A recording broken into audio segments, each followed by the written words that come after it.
Muy buenos días. Ay, cabrón. Muy buenas tardes. O muy buenas noches tengan todos ustedes, mis queridos amigos, mis queridas amigas. Y por supuesto, claro que sí, todos ustedes los que están en medio. Bienvenidos una vez más a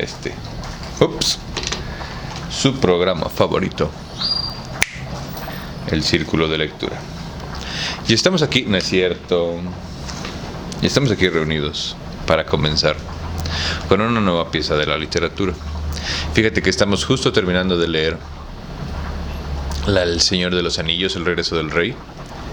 Y llegué a la parte de los apéndices, güey. Y está muy interesante, pero también está un poco de hueva. O sea, sí soy fan y lo que tú quieras, pero no sé si tanto. Entonces, la verdad, necesitaba un poco distraerme. ¿Desde cuándo tenía este libro ahí de la biblioteca abandonada del colegio en el que trabajó? Güey, qué palabras feas juntas, güey. Y tan determinantes de la educación en nuestro país, güey. Privada, por lo menos. Biblioteca y abandonada, güey. Pero bueno. El Príncipe, de Nicolás Maquiavelo. Y aparte, ahorita que estaba explorando y leyendo el libro, ¿no? En la parte de atrás, en la contraportada, trae algo muy interesante sobre unas anotaciones que le hizo Napoleón. Así que sin más por el momento, te doy las gracias a ti por venir. Salud. ¡Pim!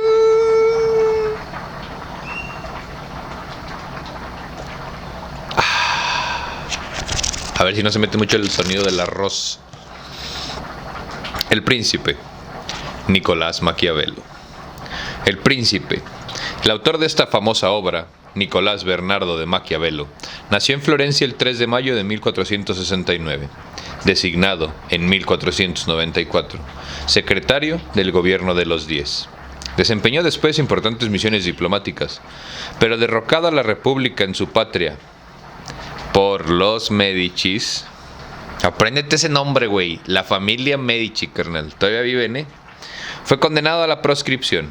Durante ella dedicóse a escribir y de esa época data El Príncipe, uno de los mayores monumentos literarios que nos ha llegado del siglo XVI. Murió Maquiavelo el 22 de junio de 1527.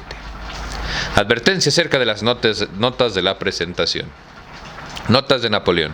Las notas que aparecen en el pie del texto de El Príncipe, con números arábigos, son consideradas como originales de Napoleón y fueron dadas a conocer por primera vez en 1816, en una obra que editó en París el abate Silvestre Guillon.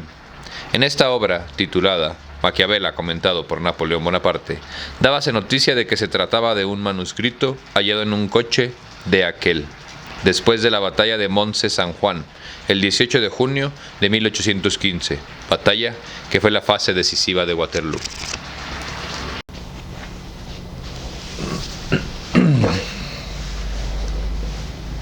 Listo, ¿en qué estábamos? Entonces, El Príncipe de Nicolás Maquiavelo es de Editorial Época S.A.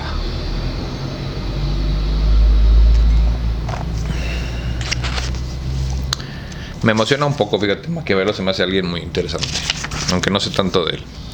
Maquiavelo, El Príncipe. Nicolás Maquiavelo.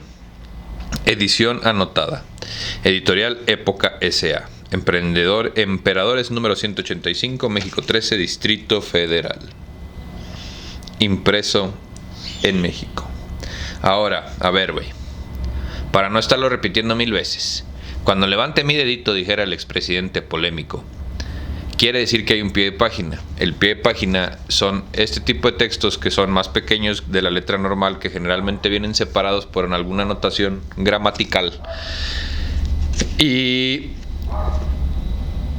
dan contexto a alguna cosa, güey. Puede ser que nos expliquen alguna situación, o en este caso que tenga una anotación de alguien que ya lo leyó, güey, como alguna vez viste un libro todo rayado. Pero generalmente, güey, viene la palabra y luego trae un numerito pequeño al lado. Y abajo, hasta el fondo de la página, o en los márgenes, generalmente en el margen derecho, vienen letras más pequeñas que nos dan contexto. Ese es el pie de página. Cuando levante mi dedo, es porque hay un pie de página y lo vamos a leer. No necesariamente va en el contexto con el libro, pero sí va en el contexto con el libro, bueno, pero no en la historia. Sin más por el momento, comencemos. Prólogo. La época. Como este ensayo tiene por objeto dar una pintura la más exacta posible de la época en que vivieron y actuaron Maquiavelo y sus personajes, nos hemos limitado a seguir los conceptos expuestos por quienes han analizado con profundidad y nitidez los factores que integran y explican el cuadro del Renacimiento italiano, en especial Macaulay, Maquiavelo, en Estudios Literarios, Madrid 1891, y Juan B. Terán, El descubrimiento de América en la historia de Europa, Buenos Aires, 1916. La época 1. Las manifestaciones de la cultura y de la inteligencia que culminaron en Roma en el siglo del emperador Augusto desaparecieron anegadas bajo el despotismo de sus sucesores. El huracán de la barbarie borró después hasta las huellas de la civilización, pero fertilizó devastando y, cuando renació la calma, el mundo occidental presenció lo extraordinario espectáculo del Renacimiento. El fenómeno tuvo en Italia su más completa figura, y como venía a coronar la manera de un símbolo y proceso de liberación del hombre de la larga noche del feudalismo y los dogmas, le tocó hacer a Italia el escenario de una de las más rigurosas exaltaciones de la personalidad humana, y a su historia en ese periodo, la historia del nacimiento de la sociedad de hoy. ¿Qué fuerza movió ese hondo proceso que dislocó la unidad del pensamiento medieval e hizo surgir la fe en lo humano? Glorificó la naturaleza y libertó la política del predominio de toda la religión y de toda moral. Una fuerza de carácter existencialmente económico. Italia, sea por su posición geográfica, sea por la habilidad e inteligencia de sus hijos para aprovechar las circunstancias, sea por ambos factores a la vez, resultó la usufructuaria casi exclusiva del enorme esfuerzo de Occidente en los siglos de las cruzadas. ¿O será porque el Vaticano está adentro? Digo.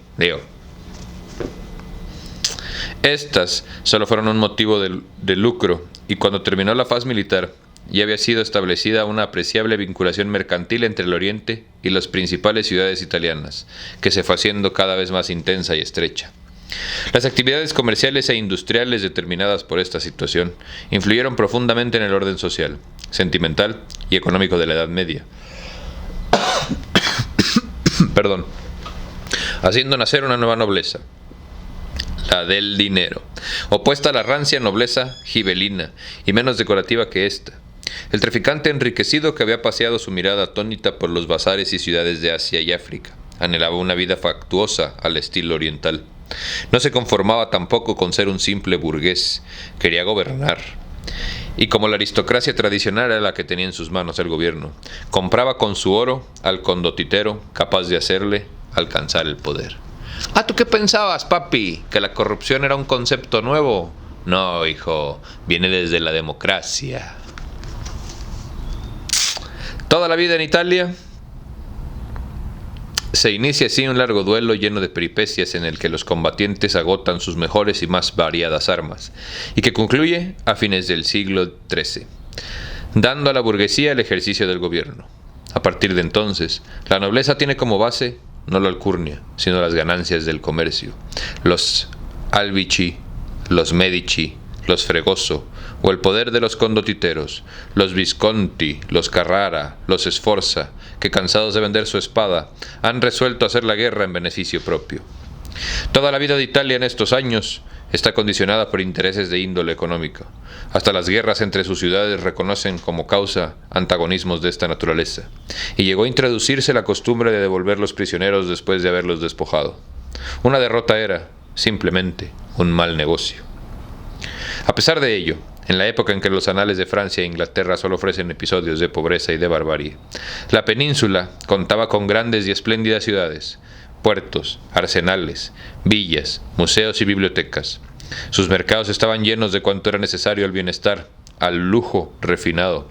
Sus fábricas eran verdaderas colmenas de trabajadores. Sus flotas mercantes llevaban la cosecha de Lombardía a los graneros de Venecia, y retornaban a los palacios de Milán con las sedas de Bengala y las pieles de Siberia.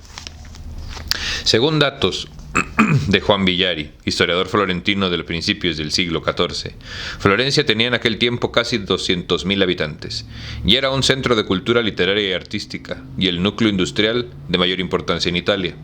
Solo de tejidos de lana poseía 200 fábricas y se encontraba en contacto con los demás centros comerciales de Europa y Asia a través de 80 establecimientos bancarios. Siglo XIV, o sea, en el 1300, güey. Ahí nomás, creo. Aparte de Florencia, se habían enriquecido Milán, Génova y Venecia. Estas dos últimas, que encarnaron el genio de sus tiempos, tuvieron el centro económico en los siglos XIV y XV, el gran periodo del comercio y los emporios mundiales, durante el que se acentuaron las consecuencias de la evolución social producida por la burguesía, las comunas y la actividad comercial. Pero el advenimiento de la burguesía había demostrado el valor de la habilidad y del cálculo para prevalecer y dominar. La práctica del comercio, hecha por Italia desde los primeros siglos, había privado a su carácter de ascetismo y de grandeza, si bien le había dado en cambio un sentido alerta y vivo para ver y conocer, un arte especial para penetrar las reservas ajenas y diluir las propias, una gran sutileza para observar las debilidades humanas y destreza para aprovecharse de ellas. El ciudadano de una república italiana era, simultáneamente, el romano del tiempo de Juvenal y el griego del tiempo de Pericles, temido, hábil, artificioso y vil. Como el primero, amante apasionado de la independencia y de la prosperidad de su patria, y animado de cierto espíritu público y de noble ambición, como el segundo, pero sin entusiasmos excesivos ni sensibelerías enfermizas, capaces de comprometer el exilio final de sus proyectos. No vayan a pensar que soy pendejo para leer, que sí un poquito, pero viene impreso con una tipografía que no mamen, neta. No sé si alcancen a ver, güey, pero, o sea, híjole, güey, también a veces se pasan de ver. La osadía y sagacidad que habían servido para dar el triunfo a la burguesía debían servir también para defender la conquista. Era necesario asegurar el trono todos los días y continuar siendo el faccioso más hábil para seguir llamándose señor. El arid, la emboscada y la felonía eran recursos ordinarios.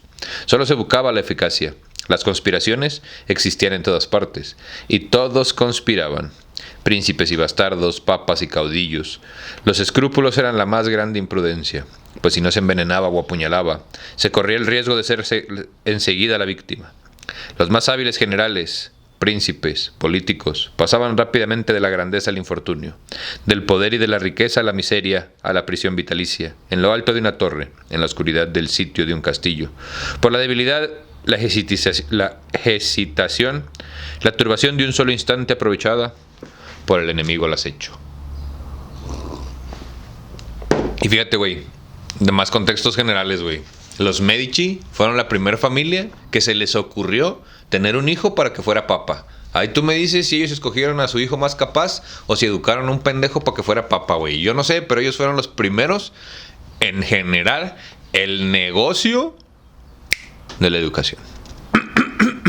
Lo escuchaste primero, con Barbitas. Número 2. Las riquezas acumuladas y disfrutadas en paz habían terminado por disolver las costumbres de la voluptuosidad en la moleyerie, o algo así. Moleyeye. A las corporaciones, al movimiento gremial, a la burguesía que había sido su expresión, sucedió una reacción individualista de las que las señoras, señorías y los principados fueron la fórmula política. El epicureísmo, su dictado filosófico y su relajación de la disciplina familiar, y el lujo, su consecuencia social. La enseñanza penetra por los sentidos y estos dirigen la conducta. Las posiciones se conquistan con la audacia o la inteligencia, y se es poderoso por sí mismo. El individuo se vergue frente al mundo, se transforma en el centro cuyo alrededor gira la existencia toda. Nace una fe limitada en las posibilidades humanas. Aparecen los espíritus más singulares, extrañas mezclas de voluptuosidad y erudición. Pico de la Mirandola exclama: seremos lo que queremos ser. Pico de Mirandola exclama: seremos lo que queremos ser. El lujo, el deseo de gozar, el amor de las fiestas, la realidad del Fausto de las cortes que han sucedido a las comunas republicanas y la desesperación de los frenos coinciden en el renacer de la cultura. La tosca lengua del siglo XIII se ha pulido y amanerado. ¡Ay! Las letras griegas son objeto de predilecciones eruditas y enseñadas ante públicos numerosos.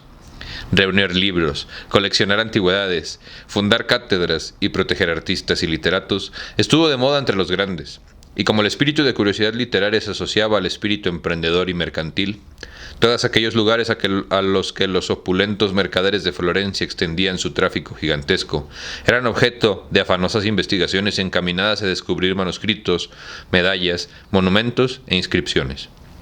La arquitectura, la pintura y la escultura tenían el auspicio de las personas pudientes a tal punto que sería difícil mencionar algún italiano de importancia en aquella época que por lo menos no afectara amor a las letras y a las artes.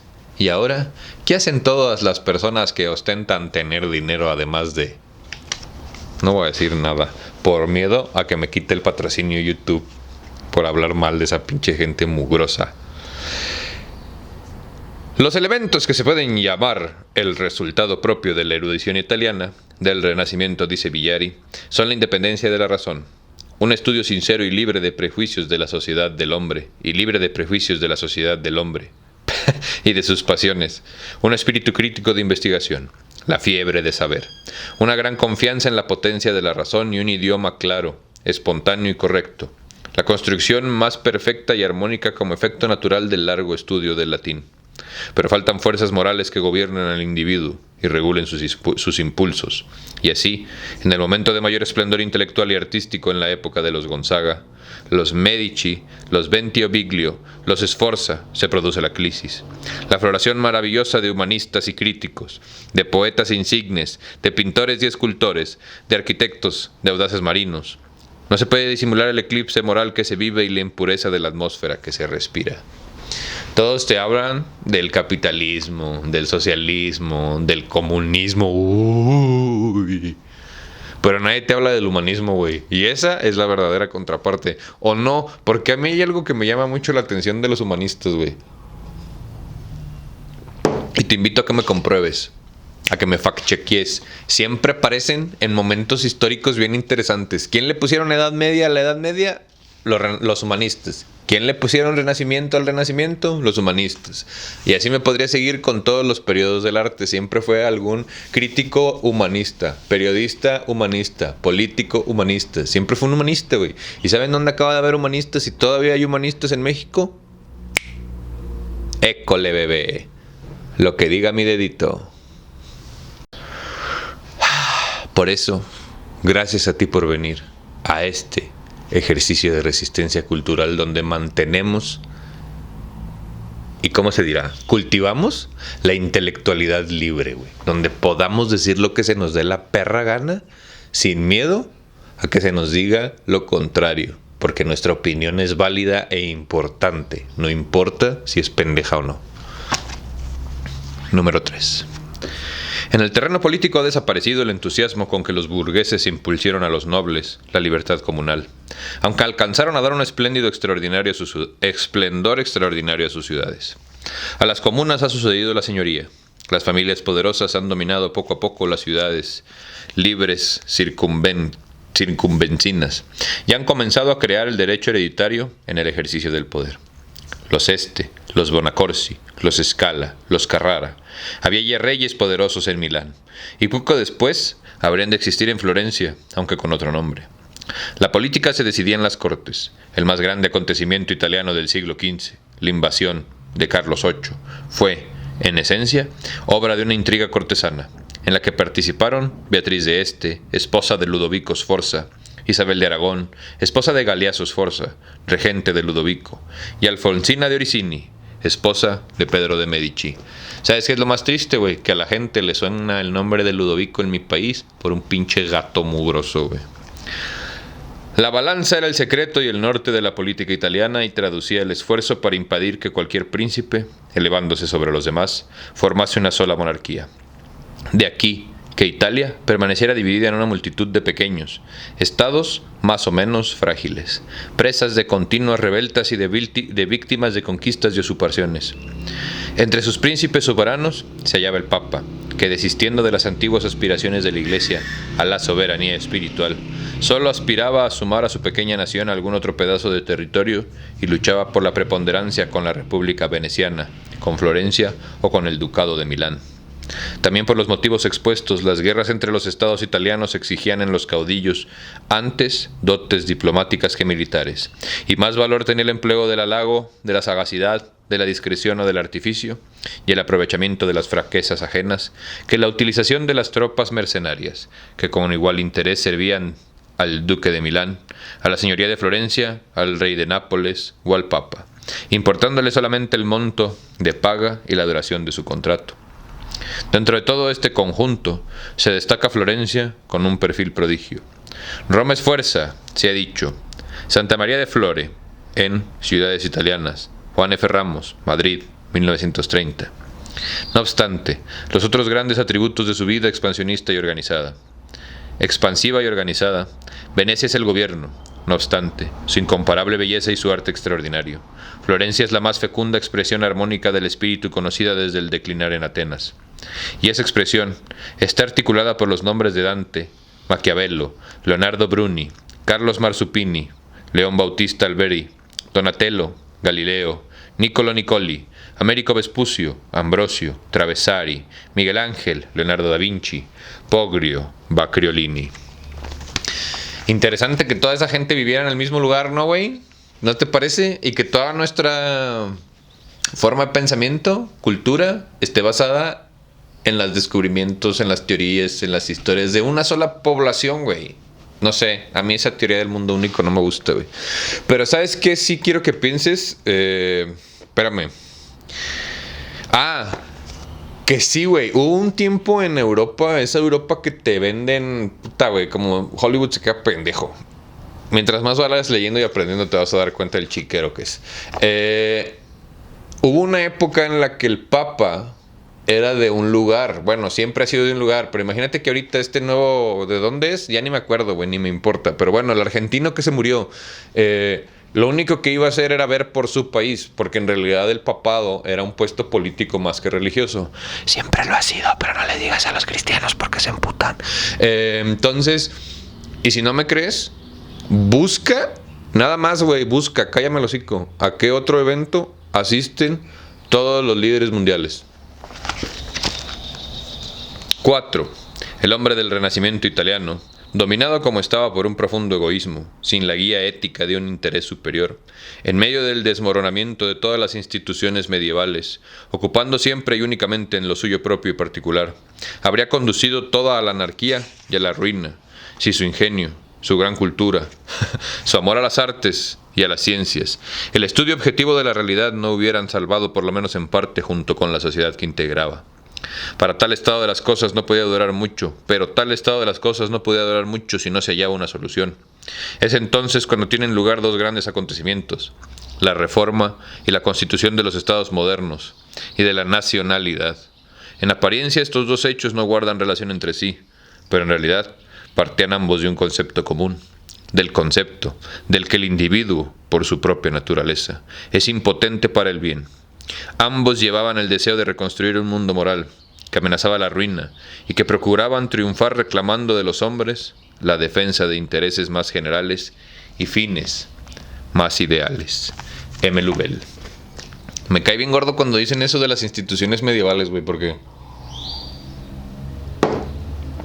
si las instituciones medievales se cayeron, ¿por qué seguimos educando a nuestros niños con la educación platónica y socrática pedófila? Perdón. Me dejé llevar. ¿Por qué seguimos viviendo en la democracia griega en la que votaban unos cuantos? Perdón, me dejé llevar.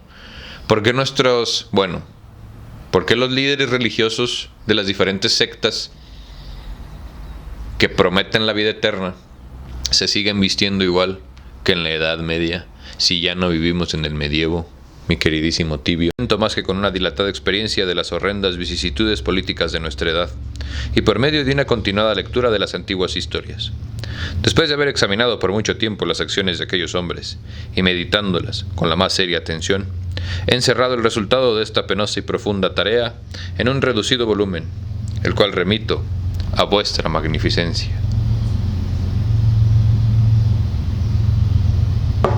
Aunque esta obra me parece indigna de vuestra grandeza, tengo sin embargo la confianza de que vuestra bondad le proporcionará la honra de una favorable acogida, si os dignáis considerar que no me era posible haceros un presente más precioso que el de un libro, con el que podréis comprender en pocas horas lo que yo no he conocido ni comprendo, más que en muchos años, con suma fatiga y grandiosísimos peligros.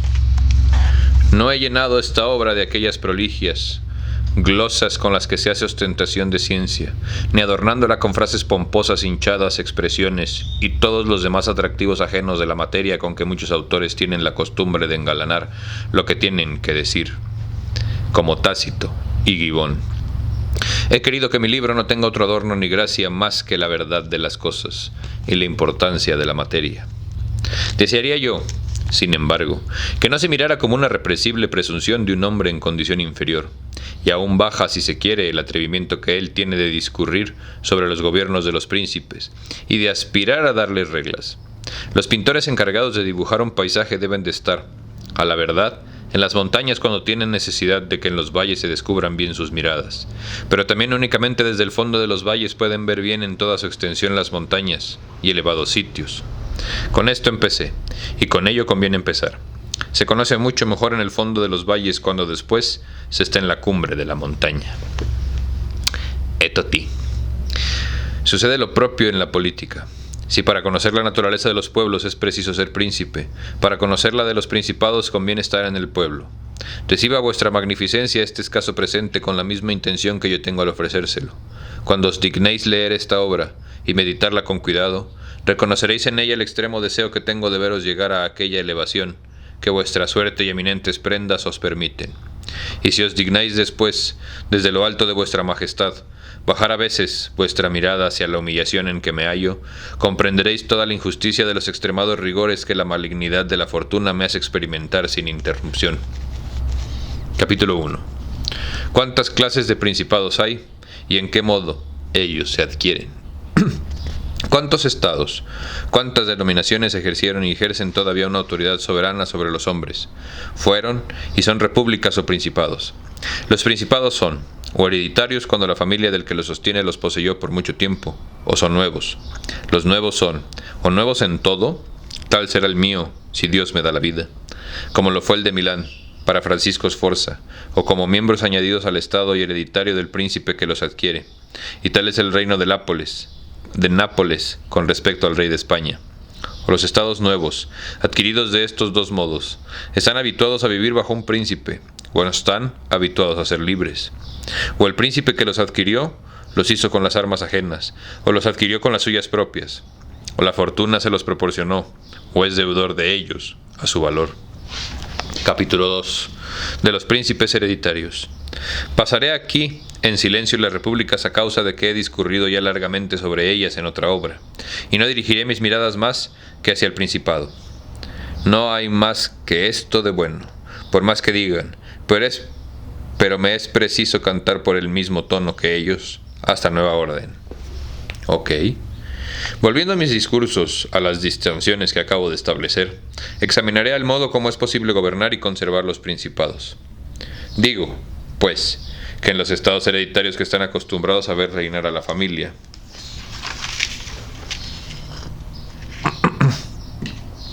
de en su príncipe hay menos dificultad para conservarlos, que cuando ellos son nuevos.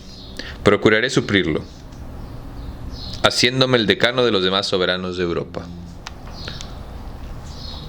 El príncipe entonces no tiene necesidad más que no traspasar el orden seguido por sus mayores y de contemporarizar con los acaecimientos, después de lo cual le basta una ordinaria industria para conservarse siempre, a no ser que haya una fuerza extraordinaria, y llevada al exceso que venga a privarle de su estado. Si él le pierde, le recuperará, si lo quiere. Por más poderoso y hábil que sea el usurpador, que sea apoderado de él. Lo veremos. Lo que me favorece es que no lo he escogido él sino un tercero, que no era más que un insufrible senegal del republicanismo. La odiosidad de la usurpación no recae sobre mí. Los forjadores de frase a sueldo mío lo han persuadido ya. No ha destronado él más que la anarquía. Mis derechos al trono de Francia no están más establecidos en la novela de Remont. En cuanto al trono de Italia, tendré una disertación una disertación de Montega. Esto le es necesario a los italianos que hacen de oradores. Bastaba una novela para los franceses, el pueblo bajo, que no les tendrá las homilías de los obispos y curas que no tengan hechos, y más todavía. Un catecismo aprobado por el legado del Papa. No se resistirá a esta magia. No le falta cosa ninguna, supuesto que el Papa ha ungido mi frente imperial, bajo cuyo aspecto debo permanecer todavía más inamovible que ninguno de los Borbones. Tenemos, por ejemplo, en Italia, al duque de Ferrara, a quien no pudieron arruinar los ataques de los venecianos en el año 1484, ni los de su papá Julio, ni los del Papa Julio en 1510, por el único motivo de que su familia se hallaba establecida de padres e hijos, mucho tiempo hacía, en aquella soberanía. Teniendo al príncipe natural menos motivos y necesidad de ofender a sus gobernadores, está más amado por eso mismo, y si no tiene vicios muy irritantes que le hagan aborrecible, le amarán sus gobernados naturalmente y con razón. La antigüedad y continuación del reinado y su dinastía hicieron olvidar los vestigios y causas de las mudanzas que le instalaron, la cual es tanto más útil cuando una mudanza deja siempre una piedra angular para hacer otra. ¿Cuántas piedras angulares no se me dejan? Todos los más están todavía ahí, y sería menester que no quedarse ni siquiera uno solo para que yo perdiera todas mis esperanzas. Volveré a hallar ahí mis águilas, mis mis bustos, mis estatuas, y aún quizá la carroza imperial de mi coronación. Todo esto habla incesantemente a los ojos del pueblo en mi favor, y me trae a la memoria. Acuérdate que esas son las notas de Napoleón, güey. No dice que Bonaparte, pero tampoco dice que no trae ningún número después de él, entonces muy seguramente fue el Napoleón de verdad. O bueno, el primero, el original, güey. El chaparrito, el que vivía con la mano en la axila. Capítulo 2. De los principados mixtos. Déjame ver qué tan largo es estañero, porque... Y trae un chingo de anotaciones, güey. Un chingol. Está subrayado, viene. Capítulo 3. De los principados mixtos. Se hallan las dificultades en el principado mixto. Y primeramente, si él no es enteramente nuevo, y que no es más que un miembro añadido a un principado antiguo que ya se posee, y que por su reunión puede llamarse en algún modo un principado mixto, como lo será el mío sobre Picamonte, Toscana, Roma, etc. Sus incertidumbres emanan de una dificultad que es conforme con la naturaleza de todos los principados nuevos. Consiste ella en que los hombres que mudan gustosos con Señor, con la esperanza de mejorar su suerte, en lo que van errados, y que con esta loca esperanza se han armado contra el que los gobernaba, para tomar otro, no tardan en convencerse por la experiencia de que su condición se ha empeorado. Esto proviene de la necesidad en que aquel es un nuevo príncipe, se halla, natural y comúnmente, de ofender a sus nuevos súbditos, ya con tropas, ya con una infinidad de otros procedimientos molestos, que el acto de su nueva adquisición llevaba consigo. Con ello, te hallas tener por enemigos todos aquellos a quienes has ofendido al ocupar este principado, y no puedes conservarte por amigos a los que te colocaron en él, a causa de que no te es posible satisfacer su ambición hasta el grado que ellos se habían lisonjeado, ni hacer uso de medios rigurosos para reprimirlos. En atención a las obligaciones de ellos, que ellos te hicieron contraer con respecto a sí mismos. Por más fuerte que un príncipe fuera con sus ejércitos, tuvo siempre necesidad del favor de una parte, a lo menos de los habitantes de la provincia, para entrar en ella. He aquí por qué Luis XII, después de haber ocupado Milán con facilidad, lo perdió inmediatamente. Y no hubo necesidad para quitárselo, esta primera vez más que las fuerzas de Ludovico, porque los milaneses, que habían abierto sus puertas al rey, se vieron desengañados de su confianza y en los favores de su gobierno y de la esperanza que habían concebido para lo venidero, y no podían soportar el disgusto de tener un nuevo príncipe.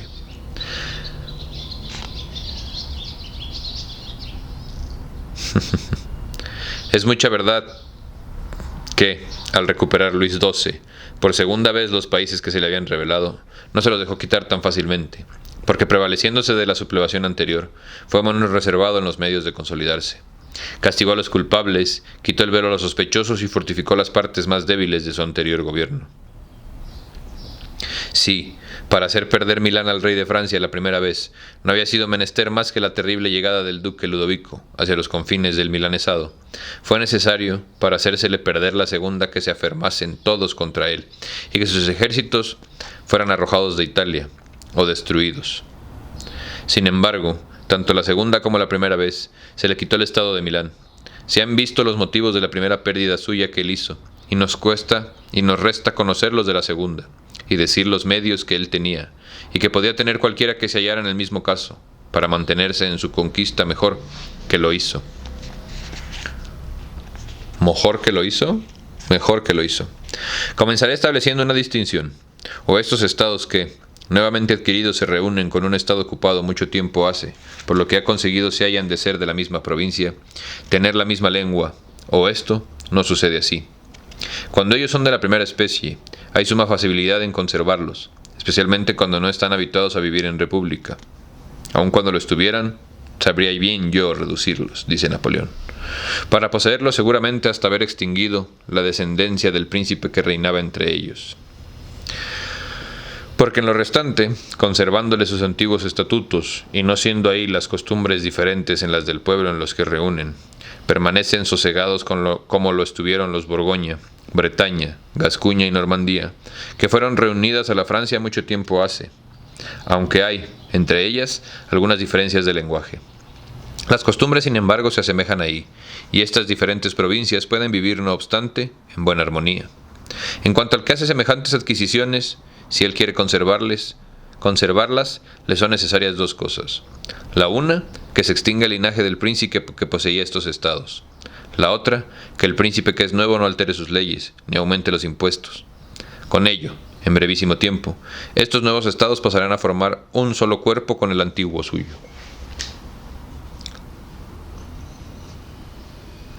¿Se acuerdan cuando leímos la República? Pero cuando se adquieren algunos estados en un país, que se diferencian las lenguas, costumbres y constitución, se hallan entonces las dificultades, y es menester tener propicia la fortuna y una suma industria para conservarlos. Uno de los mejores y más eficaces medios a este efecto sería que el que le adquiere fuera a residir en ellos. Le poseería entonces de modo más seguro y durable, como lo hizo el turco con respecto a la Grecia. A pesar de todos los demás medios que se valía para conservarla, no lo hubiera logrado si no se hubiese ido a establecer ahí su residencia. Cuando el príncipe reside en este nuevo estado, si se manifiestan ahí desórdenes puede reprimirlos muy prontamente, en vez de que si reside en otra parte, y que los desórdenes no son de gravedad, no hay remedio ya. Cuando permanece ahí no es despojada la provincia por la codicia de los empleados, y los súbditos se alegran más de poder recurrir a un príncipe que está cerca de ellos que no a un príncipe distante que le verían como un extraño. Tienen ellos más ocasiones de cogerle amor, si quieren ser buenos, y temor, si quieren ser malos. Por otra parte, el extranjero que hubiera patecido atacar este estado, tendría más dificultad para determinarse a ello. Así pues, residiendo el príncipe en él, no podrá perderle, sin que se experimente una suma dificultad para quitársele. El mejor predio, después del presidente, consiste en enviar algunas colonias a uno o dos parajes, que sean como la llave de este nuevo estado, a falta de lo cual sería preciso tener ahí mucha caballería e infantería. Formando el príncipe semejantes colonias, no se empeña en sumos dispendios, porque aun sin hacerlos, o haciéndolos escasos, las envía y mantiene ahí. En ello no ofende más que aquellos cuyos campos y casas se apodera para darlos a los nuevos moradores, que no componen, todo bien considerado, más que una cortísima parte de este estado, y quedando dispersos y pobres aquellos a quienes han ofendido, no pueden perjudicarle nunca. Todos los demás que no han recibido ninguna ofensa en sus personas y bienes se apaciguan fácilmente, y son temerosamente atentos a no hacer faltas, a fin de que no les acaezca el ser despojados como los otros, de lo cual es menester concluir que estas colonias, que no cuestan nada, o casi nada, son más fieles y perjudican menos, y cayéndose pobres y dispersos, los ofendidos no pueden perjudicar, como ya he dicho. Híjole, güey, ¿cómo se parecen estos textos a nuestra situación actual, no? Hallándose pobres y dispersos. Debe notarse que los hombres quieren ser acariciados o reprimidos, y que se vengan de las ofensas cuando son ligeras. No pueden hacerlo cuando ellas son graves. Así pues, la ofensa que se hace a un hombre debe ser tal que le inhabilite para hacerlos temer de su venganza. Si en vez de colonias se tienen tropas en estos nuevos estados, se expende mucho, porque es menester consumir para mantenerlas. Cuantas rentas se sacan de semejantes estados. La adquisición suya que se ha hecho se convierte entonces en pérdida, y ofende mucho más, porque ella perjuria a todo el país con los ejércitos, que es menester alojar ahí en las casas particulares. Cada habitante experimenta la incomodidad suya, y son unos enemigos que pueden perjudicarle aún permaneciendo sojuzgado dentro de su casa. Este medio para guardar un estado es, pues, bajo todos los aspectos, tan útil como el de las colonias es útil. El príncipe que adquiere una provincia, cuyas costumbres y lenguaje no son los mismos que los de su estado principal, debe hacerse también ahí el jefe y protector de los príncipes vecinos que son de menos poderosos que él, e ingeniarse para debilitar a los más poderosos de ellos. Debe además hacer de modo que un extranjero tan poderoso como él no entre en su nueva provincia, porque acaecerá entonces que llamarán ahí a este extranjero los que se hallen descontentos con motivo de su mucha ambición o de sus temores. Así fue como los etolios introdujeron a los romanos en la Grecia y demás provincias en que éstos entraron. Los llamaban ahí siempre los habitantes. El orden común de las causas es que, luego de un poderoso extranjero entra a un país, todos los demás príncipes que son ahí menos poderosos se le unan por un efecto de la envidia que habían concebido contra él que los sobreempujaba en poder, y a los que él ha despojado. En cuanto a estos príncipes menos poderosos, no hay mucho trabajo en ganarlos, porque todos juntos formarán gustosos cuerpo en el estado que ha conquistado. El único cuidado que ha de tenerse es el de impedir que ellos adquieran mucha fuerza y autoridad. El nuevo príncipe, con el favor de ellos y sus propias manos, podrá batir fácilmente a los que son poderosos, a fin de permanecer en todo el ámbito de aquel país. El que no gobierne fácilmente esta parte perderá bien pronto lo que él adquirió, y mientras que lo tenga, hallará en ello una infinidad de dificultades y sentimientos. Los romanos guardaron bien estas precauciones en las provincias que ellos habían conquistado. Enviaron allá colonias, mantuvieron a los príncipes de las inmediaciones, menos poderosas que ellos, sin aumentar su fuerza. Debilitaron a los que tenían tanta como ellos mismos, y no permitieron que las potencias extranjeras adquiriesen allí consideración ninguna.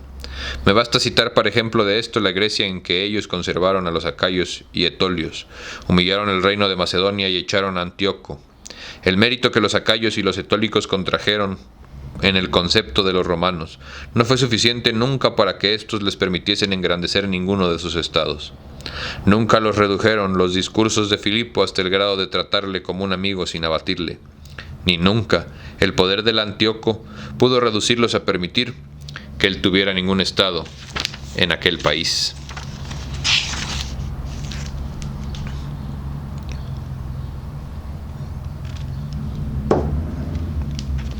Los romanos hicieron de aquellas circunstancias lo que todos los príncipes cuerdos deben hacer cuando tienen miramiento, no solamente con los actuales prejuicios, sino también con los venideros, y que quieren remediarlos con destreza. Es posible hacerlo precaviéndolos de antemano, pero si se guarda a que sobrevengan, ya no es tiempo de remediarlos, porque la enfermedad se ha vuelto incurable. Sucede, en este particular, lo que los médicos dicen de la tisis, que en los principios es fácil de curar y difícil de conocer, pero que en lo sucesivo, si no la conocieron en su principio, ni le aplicaron remedio alguno, se hace, en verdad, fácil de conocer, pero difícil de curar. Sucede lo mismo con las cosas del Estado. Si se conocen anticipadamente los males que pueden manifestarse, lo que no es acordado más a un hombre sabio y bien prevenido, quedan curados bien pronto. Pero cuando, por no haberlos conocido, les dejan tomar incremento, de modo que llegan al conocimiento de todas las gentes, no hay árbitro ninguno para remediarlo. Por esto, previniendo los romanos de lejos los inconvenientes, les aplicaron el remedio siempre en un principio, y no les dejaron seguir nunca su curso por temor de una guerra. Sabían que ésta nos evita, y que si la diferimos es siempre con provecho ajeno. Cuando ellos quisieron hacerla contra Filipo y Antíoco en Grecia, era para no tener que hacerla en Italia. Podían evitar ellos entonces a uno y a otro, pero no quisieron, ni les agradó aquel consejo de gozar de los beneficios del tiempo, que no se les cae nunca de la boca de los sabios de vuestra era. Les acomodó más el consejo de su valor y prudencia. El tiempo que echa abajo cuanto subsiste puede acarrear consigo tanto el bien como el mal, pero igualmente tanto el mal como el bien. Volvamos a Francia y examinemos si ella hizo ninguna de estas cosas. Hablaré no de Carlos XVIII, sino de Luis XII, como aquel cuyas operaciones se conocieron mejor, visto que él conservó por más tiempo sus posesiones en Italia, y se verá que hizo lo contrario para retener un estado de diferentes costumbres y lenguas. El rey Luis fue atraído a Italia por la ambición de venecianos, que querían por medio de su llegada ganar la mitad del estado de Lombardía. No intentó afiar este paso del rey, ni su resolución sobre este particular, porque queriendo empezar a poner en pie a Italia, no teniendo en ellas amigos, y aun viendo cerradas todas las puertas a causa de los estragos que ahí había hecho el rey Carlos VIII, se veía forzado a respetar los únicos aliados que pudiera haber ahí, y su plan hubiera tenido un completo acierto si él no hubiese cometido falta ninguna en las demás operaciones. Luego que hubo conquistado, pues, la Lombardía, volvió a ganar repetidamente en Italia la consideración que Carlos había hecho perder en ella a las armas francesas. Génova cedió, se hicieron amigos suyos los florentinos, el marqués de Mantua, el duque de Ferrara, Bentivoglio, príncipe de Bolonia, el señor de Foril, los de Pesaro, Rimini, Camerino, Piombino, los luqueses, paisanos, sineses, todos, en una palabra, salieron a recibirle para solicitar su amistad. Los venecianos debieron reconocer entonces la imprudencia de la resolución que ellos habían tomado, únicamente para adquirir 2 territorios de la provincia lombarda, e hicieron al rey dueño de 2/3 de Italia.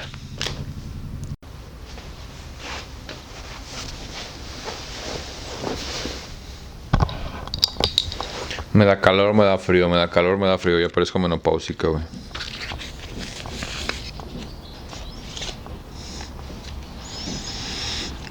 Que cada uno ahora comprenda con cuán poca dificultad podía Luis XII, si hubiera seguido las reglas de que acabamos de hablar, conservar su reputación en Italia y tener seguros y bien defendidos a cuantos amigos se había hecho a él ahí.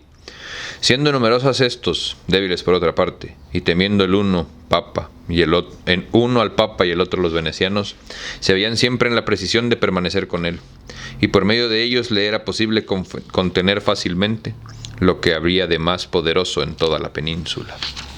Pero apenas llegó el rey a Milán, cuando obró de un modo contrario, supuesto que ayudó al papa Alejandro VI a apoderarse de la Romaña. No echó de ver que con esta determinación se hacía débil, por una parte desviando de sí a sus amigos y a los que habrían ido a ponerse bajo su protección, y que, por otra, extendía el poder de Roma, agregando una tan vasta dominación temporal a la potestad espiritual que le daba ya tanta autoridad.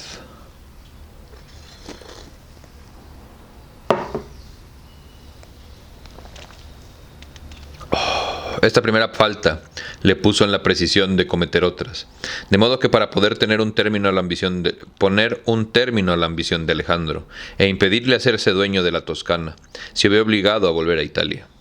No le bastó el haber dilatado los dominios del Papa y desviado a sus propios amigos, sino que por deseo de poseer el reino de Nápoles se lo hizo repartir con el rey de España. Así, cuando él era el primer árbitro de Italia, tomó en ella a un asociado, al que cuando se hallaban descontentos con él, debían recurrir naturalmente, y cuando le era posible dejar en aquel reino a un rey que no era ya más que pensionado suyo, le echó a un lado para poner otro capaz de arrojársele a él mismo. El deseo de adquirir es, a la verdad, una cosa ordinaria y muy natural, y los hombres que adquieren cuando pueden hacerlo, serán alabados y nunca vituperados por ello. Pero cuando no pueden ni quieren hacer su adquisición como conviene, en esto consiste el error y motivo del vituperio. Si la Francia, pues, podía atacar con sus fuerzas Nápoles, debía hacerlo. Si no lo podía, no debía dividir aquel reino. Y si la repartición que ella hizo de la Lombardía con los venecianos es digna de disculpa a causa de que se halló el rey en ello un medio de poner el pie en Italia, la empresa sobre Nápoles merece condenarse a causa de que no había motivo ninguno de necesidad que pudiera disculparla. Luis había cometido, pues 5 faltas. En cuanto había destruido las reducidas potencias de Italia, aumentando la denominación de un príncipe ya poderoso, inducido a un extranjero que lo era mucho, no residiendo ahí él mismo, ni estableciendo colonias. Estas faltas, sin embargo, no podían perjudicarle la vida suya, si él no hubiera cometido una sexta, la de ir a despojar a los venecianos.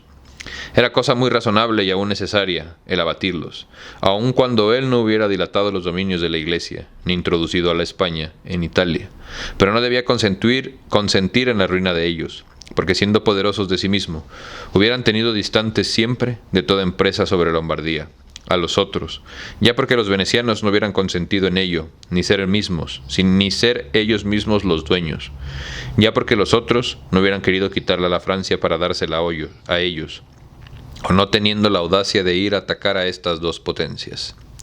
Si alguno dijera que el rey Luis no cedió a la Romaña a Alejandro, y el reino de Nápoles a la España, más que para evitar una guerra, respondería con las razones ya expuestas que no debemos dejar nacer un desorden para evitar una guerra, porque acabamos no evitándola, la diferimos únicamente, y no es única más que con sumo prejuicio nuestro. Y si algunos otros alegaran la promesa que el rey había hecho al Papa para ejecutar en favor suyo esta empresa para obtener la disolución de su matrimonio con Juana de Francia y el capelo del cardenal para el arzobispado de Rouen, responderé a esta objeción con las explicaciones que daré ahora mismo sobre la fe de los príncipes y modo con que deben guardársela. El rey perdió, pues, la Lombardía por no haber hecho nada de lo que hicieron cuantos tomaron provincias y quisieron conservarlas. No hay en ello milagro, sino una cosa razonable y ordinaria. Hablé en Nantes de esto con el cardenal de Rouen, cuando el duque de Valentonis, al que llamaban vulgarmente César Borgia, hijo de Alejandro, ocupaba la Romaña, y habiéndome dicho el cardenal que los italianos no entendían nada de la guerra, le respondí que los franceses no entendían nada de las cosas de Estado, porque si ellos hubieran tenido inteligencia en ellas, no hubiesen dejado tomar al Papa un tan grande incremento de dominación temporal. Se vio por experiencia que el Papa y la España adquirieron a Italia, les había venido de la Francia, y que la rutina de esta última en Italia dimanó del Papa y de la España, de lo cual podemos deducir una regla general que no engaña nunca, o que al menos no extravía más que raras veces. Es que se acusa de que otro se vuelva poderoso, es que el que se acusa de que otro se vuelva poderoso, obra su propia ruina. No le hace volverse tal más que con su propia fuerza e industria, y estos dos medios, de que él se ha manifestado provisto, permanecen muy sospechosos al príncipe, que, por medio de ellos, se volvió más poderoso.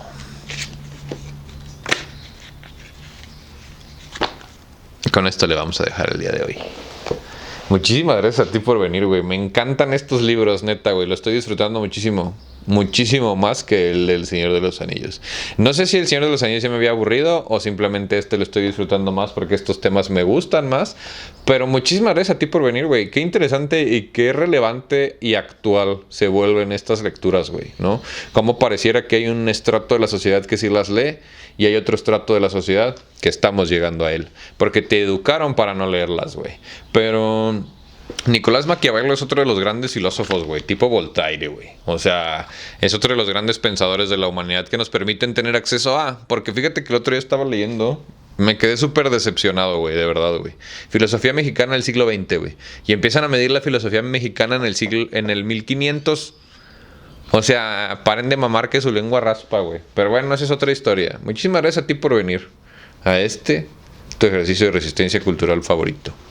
Siempre es padrísimo poder empezar un libro más a nuestra colección. Gracias por acompañarme, gracias por estar aquí y nos vemos pronto.